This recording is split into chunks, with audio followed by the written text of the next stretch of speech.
o jarti Cheikh Tidiane letere o wi ñande jolɗa Tunis ha jettoɗa Misira laana ka jolɗa ka wattu hakkille maayo ngo hay lingu wulñi taw laana ka yiwata yolata ko ha jettoɗa ɗo mi dafanima wali Allah wi noon eɓe kalda e maayo nde wonno ɓe kaldata koye Allah joom maayo o joom maayo ko Allah wonamo suɓal ɓe mbiyata o joom maayo ko Allah tawde noon hunde daɗima heedima dow dokka ɗum garade mum tawde joom maayo ne so woni e nder maayo ko wela fof ina waɗa e maayo enen jakori ɗen to gandal maayo ko subalɓe joom maayo gonɗo e maayo o ina waɗa hen hunde o dattima subalɓe alay saago ɓe mbiyamo joom maayo kono jeeyi maayo kay walla ko ɗum ɗum ɗomo darde fof mbiya ɗum jol ala no watte caggal mum cheikh joli yeehi Tunis o jippi cheikh Mahmoudou Al Kurdi ngeno jippimo mana Kurdi ko ganno o namni ɗum gueɗe haalanimo o namni ɗon anduɓe Misira haalanimo o woni ɗon balɗe o naate e Jami Al Azhar kadi no heɗori Jami Al Qalami no heeɗi jangguinoɓe toon ɓen woodi ko heeɗi ɗon o yalto fayi Makkatal Mukarrama o tawi toon mana ko ɓuɓɓul hindi Ahmad bin Muhammad on woni ɗon ɓubbu ngani saga lomtiɗo Makka ɗo kanko se ko yiyanimo o windimo lettere noon mi nani an lomtiɗo ɓubbu mi ari e leydi he mbiɗo waynoma mi ari e leydi Allah leydi ma jano kam duwaw ɓe jindirani ɓe jooɗi ha yimɓe kajjoyi jeehi mina jeehi Arfat garti omo waɗa ɗawafu lifada hakkude Safa e Marwa hundaka nden ubbu leydi ndi o windi lettere totti almudu mum sifino way sa yeehi dokkanamimo on addi lettere o mana ina ƴeewa sifa o neɗɗo joom jallaba leeɓi jallabuji maruke en baɗi leeɓi ɗi jallaba daɓɓona diwti koppina haaɗi hen jallaba ñaɗɗo kufne ƴongo ngeloba ñobbaɗo kufne ne wondi e leeɓi ɗum o waɗe hoore jallaba leeɓi ɗi paɗe takkula pewniraɗe tekke kono murotoɗe ne wurtira ɓokko toni pultiɗi daneji tamo hewde haalde inde Allah so a heɓla o tijanta ko deɓe makko Allah tan e tinare makko e ko heɓno e sernaɓe on ne ƴeewa ha yi mbaɗo noon itti lettere o tottimo o wi ceernam tottuma ɓe ndeeyi ɓe jalti yimɓe ɓe cheikh nangi lettere o fale hoore oye sa yeehi mbiya ceerno ma lettere o qad wasalat wo ɓuri'at wo fuhimat wo qubilat wo fuilat sa mbiyama lettere o yettima janggama famama ko woni hen ko jaɓama tema golle o wudiɗan lettere o lettere jeygu makko almudo o yeehi to ceerno mum o wi ceerno a jamfima nename babam o wi ko woni o wi nename babam ittimi mbiɗa yaara e duuɓi jeeɗiɗi natgol jangde dokkimma gonduɗen ceerno hayso aɗa yaha tarode ceereten ko damal tarode min jogoto satalla ma ittantuma coccorgal ma jurantuma saɗa salli ko duuɓi sappo e jeetati ko eɗen gondi o sahara wi ummiɗo e nder ladde ari joni joni ummiɗo e jeerede mbinda ɗum lettere aɗa ndaara lomtinde ɗum hoore ma te min ko ɗum daarannomi ɗo ko ɗum nenen babam jinno uddito o ɗo Allah koko udditi ceerno o wi almudo o a jaaɗama ɓinguelam mbanmi e lettere he tigui ko kanko lomtimi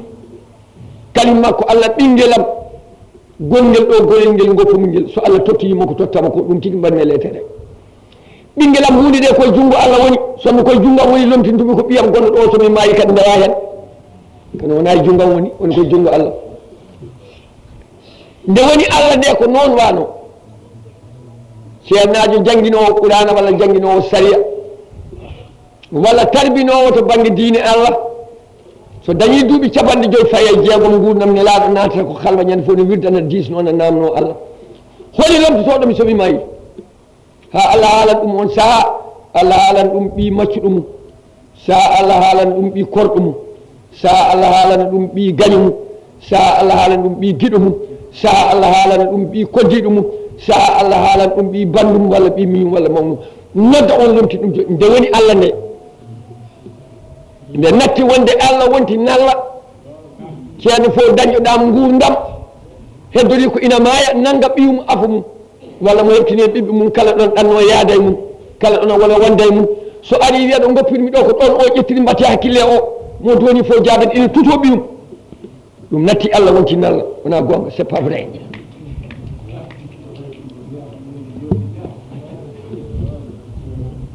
Cheikh Tidiane radiyallahu taala anhu o ummima e mana on ceerno Moule Mouhammad Chawi on wiyete o ummima ɓe kanji ɓe gayni eɓe fayi mana ha joni Madinatu Munawwara o ari ha ɗo laabi celi ɗo ngol no fayi Sam ngol no fayi Yaman laabi celi jungo nano ñaamo waɗi Yaman wiyede Yaman ko yaminul Kaaba heedi ko ñaamo Kaaba waɗi Sam wiyede Sam ko shimalul Kaaba ko nano Kaaba ɗon nelaɗo dari noon wondi Aboubacry wi so kori jaam jaltinanumi ɗo mi woppatama an ɓurinimi aduna o foof Allah jippinno ni alladi farada aleyka alquran la radduka ila ma ad ɗon Cheikh Tidiane nden dari ɗon janggi jiballahu rawayili kono mana ñongiri leydi o jangga o gayni kirdi ɗi no mbayni Allah ñonganimo o yeehi Madinatu Munawwara o tawi ɗon ubbulida sammani wona tawi no lomti Madinatu Munawwara o woni ɗon udbu e on dayra o yindire mum o naftodire mum o hutodire mum o windodire mum on wima ko jiiloɗa o qudbaniya on wima aɗa jogui ko ɓuuri qudbaniya to banggue Allah o wone Madina balɗe sappo yimɓeɓe gayni ko mbaɗannoɗon no koota Cheikh Tidiane hebli kañum mana jogoɗani hodde hande yahani dañi balɗe ɗiɗi tata ɓere nde o yindire nelaɗo Allah sallallahu alih w sallam nelaɗo wimo Seydi Ahmad Tidiane ko ganniɗa o jooɗaɓe ɗo nelaɗo wimol sababu o wi beddaji laabi ndewannoɗa nani firtaka cuuɗi galleji ɗi natannoɗa nani firtaka bamude sahabaɓe ɗo ubba kala hen mana ha joni ummono ubbiteno waɗa nani ittaka mi wona ɗo e Madina ko nanmi wuuro ngo komi dañi ɗo hendu wuuro teeri ala foɗo dañmi ɗum e yindere nde te ala ɗum yahani e leyɗele ɗum noon o tan gonanmi engal mi yahata mbiɗa waɗa ya hoɗam mere nelaɗo wimo la mboɗi yiye kala wuuro mboɗi yiye kala leydi mboɗi yiye kala nokku mboɗi yiye kala ɗo Allah haaji Allah sokimi e qabram nde jaami nde mana ko waktuji ɗiɗi montoɗo wiyama ko waktuji tati o heddi mboɗi yiye kala nokku mboɗi yiye kala wuuro mboɗi yiye kala leydi Cheikh yaade yaaɓe ɓe ma en kawnoy o suwa heɓ lawol Tidiane Cheikh Tidiane ummiti toon arti mana ha yettiti Misra o wonnoɓe seednaɓe makko ɓe gotti almuɓe kala koɓe jinnoɓe namnimo o haalaniɓe o arti mana Tunis ɓe namnimo o haalaniɓe o arti mana Alger o nden o yalta ko duuɓi nogase goho o fayi nokku ina wiye Salala o woni ɗon dumunna o ɓenni o fayi nokku ne wiye Qasri Abi Samhoun o ummi ɗon o arti wuuro makko Ayni Madi nden ko wiyete leñol no wiye Turki ɓen laami Algérie ɓen ɓittinimo par ce que ɗo jooɗi fof almuɓe ngala ha heewa ɓen jiiɗa ɗum jiiɗi ko manam taareteɗo hunde fof tawno wonde mumen kanko fuɗɗi révolution kanko Cheikh ko révolution ittimo Algérie lettre uji ɗi nanɗon Zeynul Abidina haalani on ɗi ina haalana ɗum Tidiane an ha haalani ɗum ha waɗe radio he wonde Algérie naɓe bindimo windi ɗumen kañƴi fof mbiɗa jogui ɗumin e jaati lettre uji mbiɗa jogui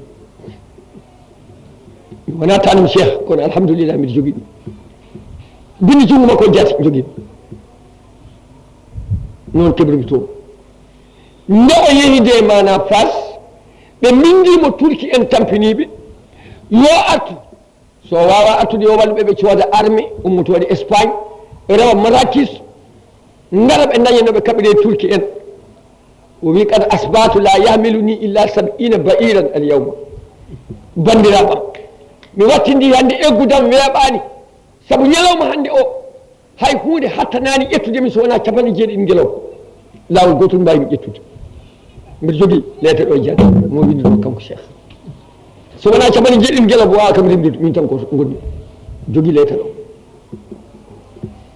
o watti o woni qasri abi samhun mana ɗon o naati halwa makko gandaɗo cafɗo lamɗam darjuɗo jontaɗo o duuɓi tati o ñamata o yarata o ɗanotako ɗo no yi nelaɗo Allah ɗo no heeɓi lawol tijani nde no woni tan koye almudo makko goto ene wiye ibnul arabi addamrawi taasi o adi wonde antampelen makko hakkude makko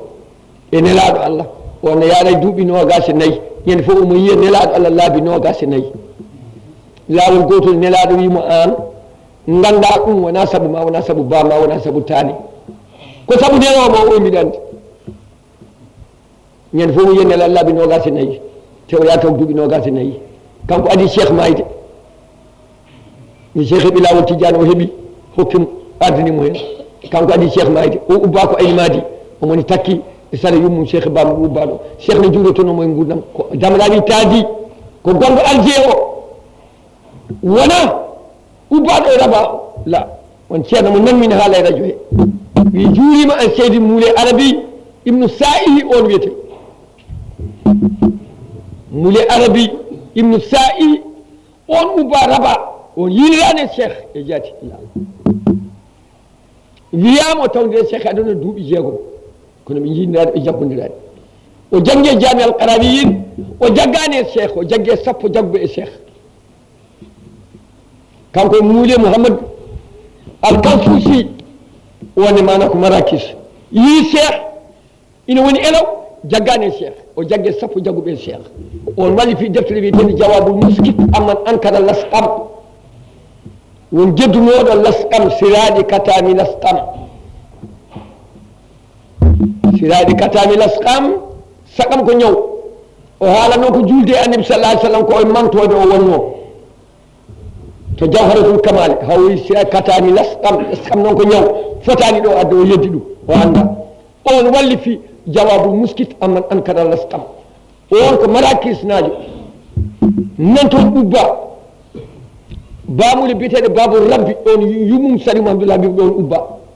kamɓe takkodiri ko on mana wiyete ko mule kalsusi wiyete mana ubbaɓe raba o on walli fi bouriyatul mustafid sarko muniyatul murid joom muniyatul murid jeeya ko moritani ko singuidnajo on walli fi deftere mum ha gasi yeehi koyɗe mum rewi sahara yeehi ha algérie ummi toon yeehi ha Maroc ari ha Rabat ummi toon ari ha Fas sasa makko deftere ndene hen e kakon makko omo rondi neɗɗo omo naata e zawiya cheikh o naati bisimillahi doninoɗo sasa ka wuuji sasa yeehi lawol wonde kake makko e jooɓade makko e foof o jooɗi o juuri cheikh haw gayno o ƴeewi joom sasa o yiyani o wi a cheikh Tidiane so tawi ko ma ko gonga ko addimi ɗo ko gonga e am ko pimme ma ko gonga an cheikh Tidiane sasam ka dey comtam ɓornotomi hen goni ndewitumi Allah jooɓaɗam hen goni mi anda ɗo hay goto ko ñamanmi ko jaɗami fof woni koye sasame cheikh Tidiane ɗum noon sasam ka dey heeɗa hamme eɗen gandi basile hamme kayno wayta e nder qabri he cheikh wimo ma sasama tawe ɗo e nder qabri he onon sukaɓe namtoɓe holi cheikh Tidiane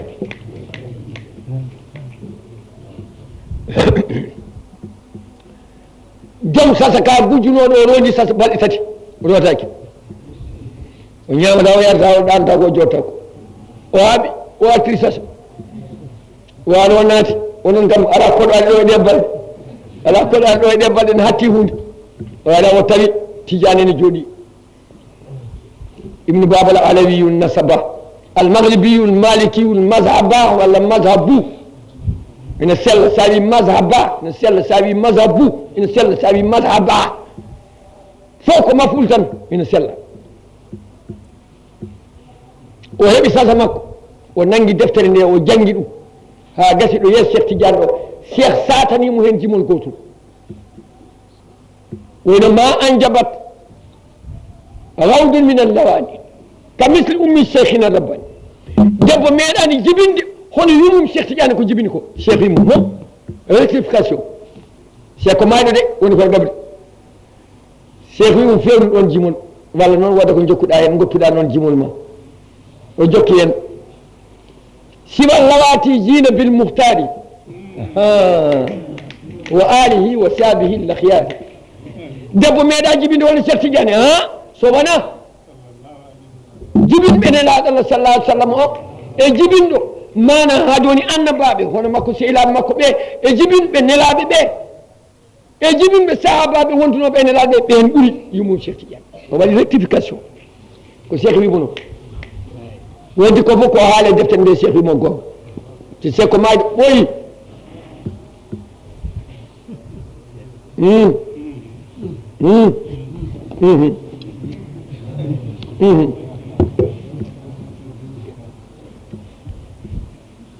o woni Cheikh sukaɓe makko ɓe ɗum ko batte ma en dutto e halwa he so Allah jaaɓi ma en dutto e liggey makko aynimade so Allah jaaɓi ma en dutto e liggey makko nde o heeɓi laawol ngol nde holɗo fayi holɗo yaadata holi gurdam makko holi duuɓi makko holko haalde nelaɗo holko haalde almudo o hol sababu o ummi aljino feri holɗo heeɓi wuro e wuro haw yetti Fass mande ñalawma o hol duuɓi o woni Fass no foti holko o liggi ɗon ha ñande o hawre ladial holi on subaka holi on ñalawma yalla waɗan en barke e namnotoɓe softa kadi kaala eɗen duwono musidɗo men Tidiane An wonde o maɗa ɓe mbiyata tande micro o nangui micro makko o hokki Salif Zeynal Abidine Tidiane o yonko haalanimo ha ari ñande mayde Cheikh e namde makko e o namnima kanko Tidiane An Zeynal Abidine ñande Cheikh maayi hono ɗum wayi golam wodi ko Abi jaabiri hen kanko Tidiane mami haalamo ñande hen gadiɗo tinde Cheikh maayi o nde fittanu Cheikh ittande hol gadiɗo tinde won jooɗodiɓe no gonde Cheikh ñalɗo walduɓe mum jamma o ha weeti ina taarimo ɗo leli ɗo nde ko maayi ɓen tinani holi tinɗo nder wuuro o ari haalaniɓe wulliɓe ɗo ɓe jooɗi ɗo hono wiyete holɗo hoɗe leeɗe Fass mami haalamo kanko Tidiane so namdumami mami haalamo holi on wala mami haalamo sabu miɗa andi joomum so Allah jaaɓi so namdumami condition miɗa yettimo e majjum kanko Tidiane An o laaɓi hen reedu eɗen duwonomo laaɓa reedu weɓani eɗen duwonomo kanko Tidiane An softede e journaliste en ne moƴƴi moftoɓe ko moƴƴi waɗa ni ciftini yimɓe mboɗen duwonomo eɗen fof eɗen duwonomo en duwonomo sukaɓe ɓe ɓeɗo wonɓe ɗo Mouhamadoul Habib woni Mouhamadoul Habib ɓe Cheikh ɗaccuno ɗiɗo ɓe kawko bayni man ha layni ko nden joguiɗa 5 heures bon nde Cheikh yeehi yalti aduna haade mum yaltude aduna namnima nelaɗo Allah sallllahu taala alih sallam nelaɗo wi defanimama mo sukaɓe ɓe gueɗe tati kala mabɓe keɓɗo duuɓi 17 ma dañ gueɗe tati so darti jawdi ma heeɓ so dartani ma heeɓ andani ɗo ummoto ɗum so darti inde Allah ismullahi ladam ma heeɓ so dartanine ma heeɓ andani ɗo ummoto ɗum goto mabɓe foof so heeɓi duuɓi 17 windanama e karne mum ina tefana ujunnaji ujunere debbo ne tefana ujunnaji ujunere goto so liggima so liggaki oman adaraka taklifu minhum yasfau lada alfin min rijalin wa niswati Mamoudou haalta tinde daari haalata koko winda so namnama fawa hen alay say muɗu ne jagge juuram woyi Mamoudou jambimi nam woy sa dimo julɗo so gollaji ma gasani wata fen nde kalɗa gorɗo fof ma on beltiɗo Mamoudou yamiɗa yo haal koko winda so namnama fawa hen haala ñanden ñande men e halwar haala ka yewtama gasi ceerno Mountaga fayi juuroyade ɗo suudu Cheikh Oumar jibina ɗo yimɓeɓe dakkitima min mi teɓɓitima nguleyki mi same leydi yimɓe nayo kosi kam mi andat ɓe nani men nder suudu woɓɓe ɓe nani min payi e posa feewi paymi hen o addi glace fawe wora iti kum noon fawe wora o addi mana ndiyam ɓuɓɗam fawe koyɗen wifi ha juuti haqqille arte waɗam tan mbimi ijam Cheikh Oumar ndeke ari ha naati ndu suudu timoɓe am ɓe hen goto wi dendi anda saliti mbim mbal coosowo walla ganano ala ɗon ndeke timɓe am ɓe hen goto ko ganano ɗum ni jeeya ko pete ɓi Elimane Mamadou Pullo o mbiye Siley Mamadou Siley Amar Bilaraji sukaɓe mbiyatamo ko chef o meeɗi wonde chef d'arrondissement tan wi kaw andal salidi mbimi ko ɗum woni o minenne min jiimama min mbifo min ɓoosa ɗum mbaɗema glace aɗa wi min deke Cheikh Oumar ari mbimi ala ko hendu Cheikh Oumar ari am ɗo gonmi ɗo mi anda wono no jimɓe arde kono hendu Cheikh Oumar kay ari am ɗo gonmi ɗo so natani suudu ndu taw mo ɓaɗi ɗo hendu Cheikh Oumar ari am ndu gornomi e makko ndu e mbaɗi ndiyam ɓe mbaɗi ko mbaɗa gummimi mana ɗeftumi jaltumi jaami e oto guernoɗo o jolmi ha jum mi puɗɗumi yiide ceerno Mountaga min jaami salminde ceerno Mountaga hecciyanke mbimi ceerno Mountaga habaru men o de feewi rewi lawol wayni feewi kalanomi ha gasi ceerno wi minni aɗa andi ko ɓuuri yoddemi hen mbimi ala o jeɗɗiɗi kewal yimɓe ngal no foti accident waɗani hen o minne ɗum ne yoromi hen hecciyanke mo haalnami dow yimɓe fof oye gueɗel ɗimmen kadi mbimi e oye musidɗo ma ari mbimi hono noon Cheikh Oumar mbimi ceerno mo wima noon o wi kaari omo yaara 9 e duuɓi 6 hikka suudu Cheikh Oumar baytul halwati ndu o wi ko ɗon Cheikh Oumar tawimo ɓe dokkodiri juɗɗi ñalaw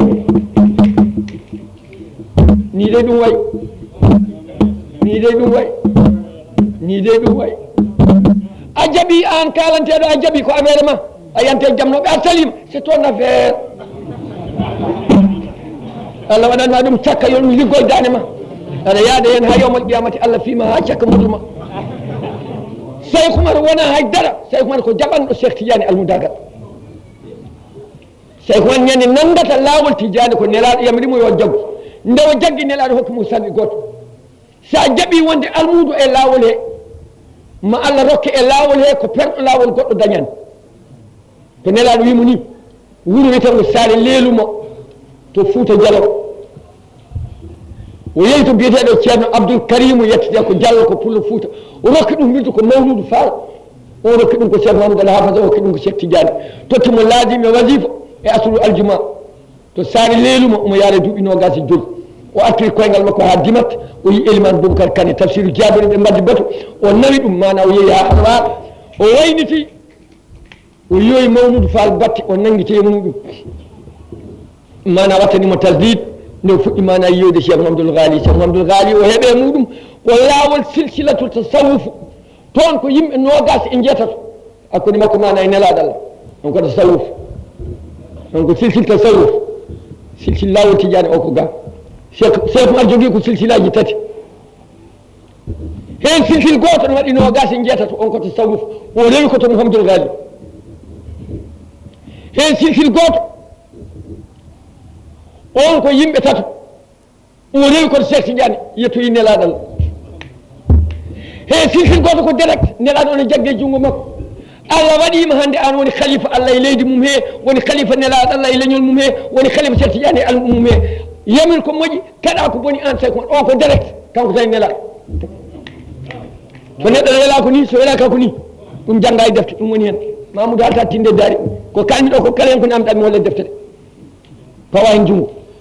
Alhaji Malick ina haala ilmul yaqini Sirin Bamba na haala haqqul yaqini Cheikh Oumar na haala aynul yaqini holko woni aynul yaqini ayni rahmati rabbaniyati wal yaqutati almutahaqiqati alhaqidati bi markazi alfuhumi aynul ayni aynu inayatin aynani lam yaktubhuma qalamu fi kulli aynin min al aynani mimani lam yaktubhuma qalamu fi kulli mimin min al mimani aynani ɗiɗo jimɗi ɗi jimande 900 ndungu Cheikh Tidiane jibinaka hay goto firtaniɗe so wona nde waɗi nde firti ɗo woni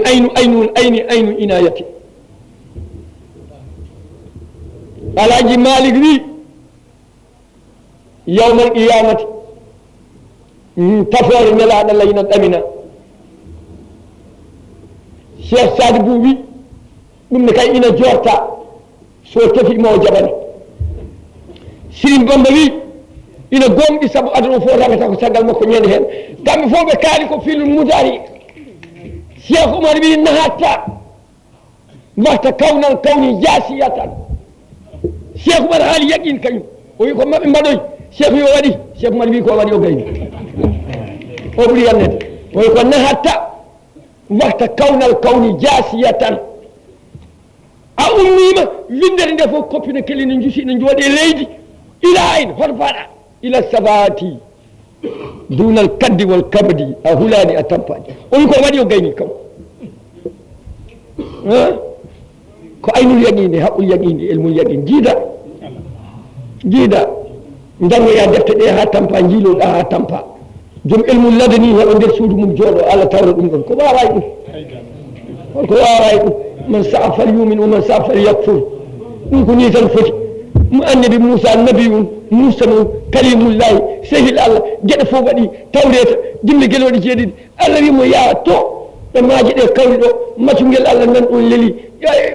Allah naw ladana min dokkimo gandal ummingal amen o yetti o rette kudal wonti almudel ene jangginamo ko waway ɗum to handani hen Allah kam handi ɗum ko waway ɗum eɗen duttoyo so Allah jaaɓi e kalla he eɗen duttoyo so Allah jaaɓi sukaɓe ɓe noon ɓawo Cheikh Tidiane wi nelaɗo kibaso ɓooyiɓe nati julde no fewi walla wirde no fewi nelaɗo wimo kanŋe dimo e juggal bamɗi ubba hen duuɓi temedere jaltinɗa kanŋe tan wontata ma en garto hen holi ɓiɓɓe Cheikh Tidiane ɓe Mouhamadoul Habib Mouhamadoul Kabir goto hen fof holde maayi holi ɓiɓɓe yaltuɓe mum mande maayi holi hitande nde holi martaba ɓiɓɓe ɓe e tannaɓe jooɗiɓe ɗo ɓe e oɗo hannde Abdoul Moutalab jooɗi ɗo hannde delluware galle Cheikh Tidiane bamakko Mouhamadoul Habib jibini on ko Seydi Mahmoud jibini on ko Seydi Bachir jibini on ko Mouhamadoul Habib jibini on ko Cheikh Tidiane nene makko Fatimata Zahra jibini on ko Ɗeyib jibini on ko Allal jibini on ko Ahmadou Ammar jibini on ko Mouhamadoul Habib jibini on ko Cheikh Tidiane delluware galle Cheikh Tidiane hannde jooɗi ɗo koye gande yewdemo nden yitere ha ciftoɗon noon defte ɗe ɓe wino no tottama hadiyat ɗe feccere hen yeehi Algérie feccere hen enen ɗo kanje foof ɓe duwima hen ɓe mbaɗi hen koɓe mbaɗatno dañoɗo mum yo dañmo daña yo onon fof coode majji non fof an kadi o dañen ko talko ñawgo Allah kadi deftel ngel ko temedɗi tan jaɗata ɓe daari ɗe wi noon yo gasa laaɓa yo gasu joni so Allah jaaɓi onon sukaɓe namniɓe won ko puɗɗi ɗon nande awam premiére labbo dahanomo rona tunde o yangal fes amay tinde ɗum noon tawde namni ɗon ko cheikh bisimilla ma en mbaɗ ittuɓe defte ittu hen foɗɗito cheikh on jarama onon sukaɓe garton janggo so Allah jaaɓi soɗon tofti kay garton kadi ɓawo janggo soɗon tofti kay